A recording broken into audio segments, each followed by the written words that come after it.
ఆంధ్రప్రదేశ్ కి పరిచయం చేస్తూ ఒక చక్కటి గేయాన్ని రచించి ఈరోజు దాన్ని రిలీజ్ చేశారు. గేయంలో మంచి అర్థం ఉంది.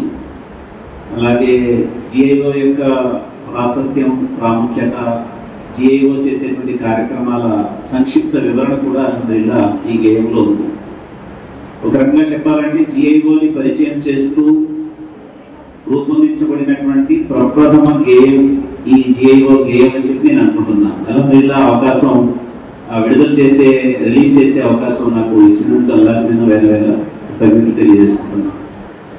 ఇంకా జిఐఓ ప్రత్యేకించి ఈ గేయాల తయారీలో ఇంకా అనేక రకాలైనటువంటి కార్యక్రమాలు ఏవైతే డిజిటల్ మీడియాలో ప్రవేశపెట్టే కార్యక్రమాలు ఉన్నాయో వాటిని మరింత విస్తృతంగా చేయాలని, అదేవిధంగా ఈ గేయాన్ని రచించడం కొరకు దీన్ని ఈ విధంగా ప్రజల ముందుకు తీసుకురావడం కొరకు కృషి చేసినటువంటి టీంకి కూడా నేను హృదయపూర్వక శుభాకాంక్షలు తెలియజేస్తున్నాను. అల్లాహ్ సుబ్హానహు వ తఆలా వారి కృషిని స్వీకరించి వారికి ఉన్నతమైనటువంటి భాగ్యాన్ని ప్రసాదించుగాక. జజాకల్లాహు ఖైర్.